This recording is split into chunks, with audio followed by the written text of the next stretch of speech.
What's up guys? Josh back here today with a quick video. I'm going to go over and kind of fix a few things on the car, like replacing the window trim seal here. Got the new part ordered from Japan, which I got on eBay from Trust Hikaku, and it was only like 119 plus I think 30 shipping, so 150 where the dealerships want about 240 locally. So it seems like a good price. That is the part number. I decided just to replace the driver's side one since that's the one I'm be using mostly, and the passenger side one is still in decent condition. So passenger side one, it's definitely dried out, but it's not cracked or anything like that, so visually it looks good. Maybe I'll order another one later. I'm just not sure if I'm going to keep the car or what I'm going to do with it long term, so I don't want to spend any unreasonable money that I don't need to. So let's get those thrown on. We're going to also replace the inside door handles because those are all dried out and crusty. It looks like crap, so that's something I can do to kind of spruce up the interior. So let's do that. And then I've also got a seat belt that I ordered for the rear that's missing, so we'll get that done in today's video. So just kind of some quick fix-up stuff that will kind of help the car get a little bit on track. And then I think I might even throw this Greddy turbo titanium blanket on here while we're at it. Got dirt and stuff stuck to the glass from all the years of that trim sitting next to it, so I'm just going to use a little 2000 grit sandpaper and wet sand that, so it's a nice clean mating surface between the two pieces. Doesn't look all crappy.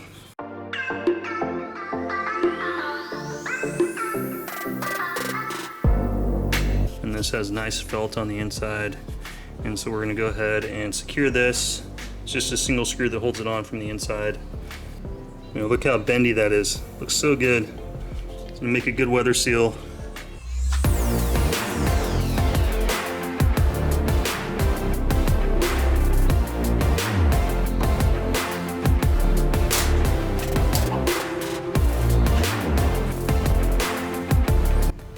So the grime is looking a lot better.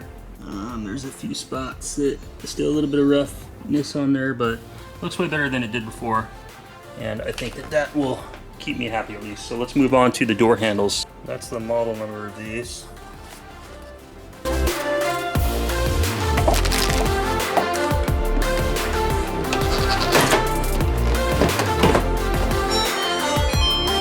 Screw here, clasp over here, so you have the maneuverability to manipulate this to get the pieces out. So that other one just popped right out.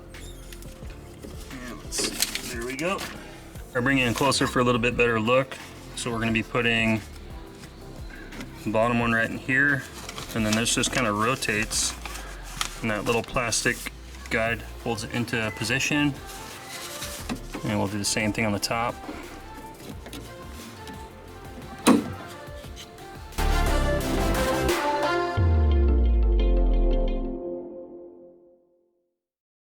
So you guys saw in the video struggling to get these to slip into position, and the reason being, if you look at the factory one, there are notches on the back side of these connection points, or wider on the back too. These aftermarket ones aren't even, like the form wasn't cleared out underneath, so I had to use my jigsaw and basically just kind of cut those areas out, and now this will slip right into position. Well, these are an absolute bust. These things suck.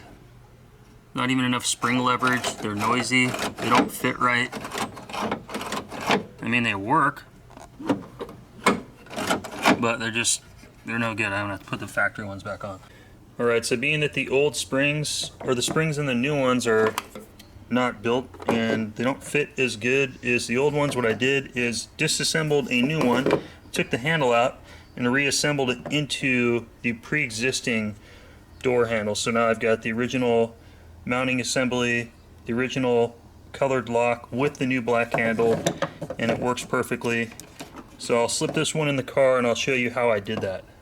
It's all installed. It actually works properly, and the issue is just the spring itself. The spring in the new ones, there was no washer in between these two pieces, which caused them to rub together, and this fits perfectly. So a little bit of work, a little bit of ingenuity, but we were able to get it done.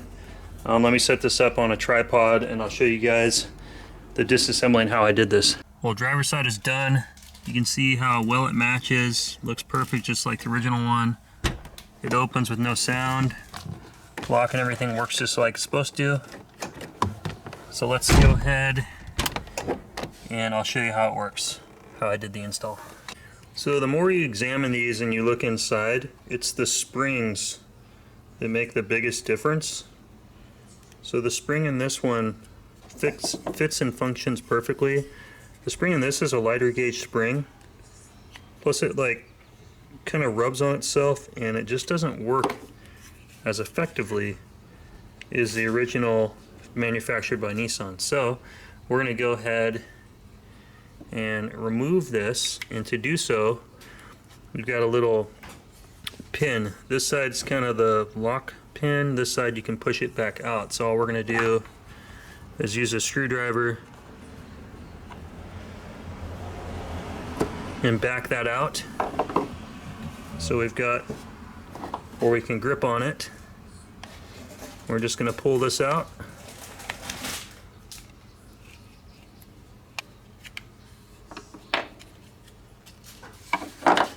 So where the aftermarket one was missing a piece was this little plastic piece here.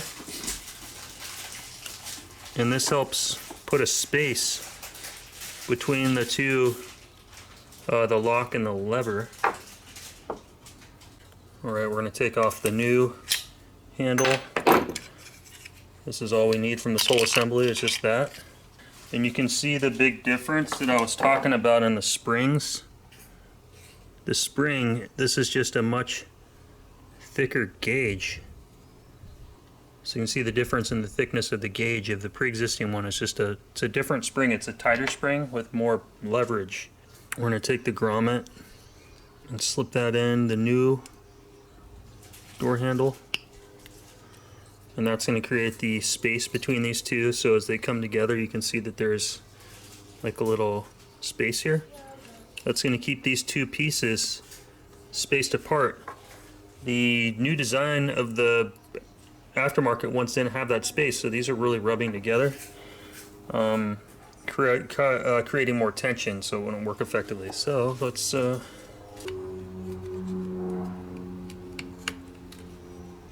ahead and slip this in, starting at the lock side, and then we're just going to slip it far enough through to where we can see it.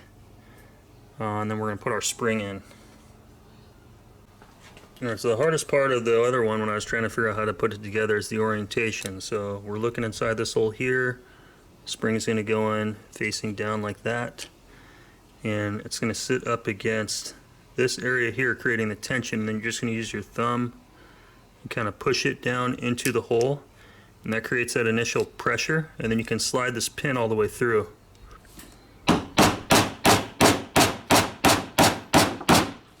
So it should look something like that there.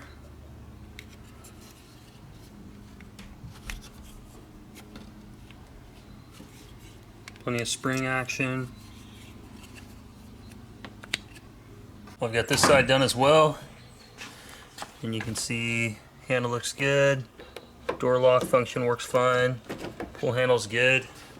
So yeah, I'd say that's a win.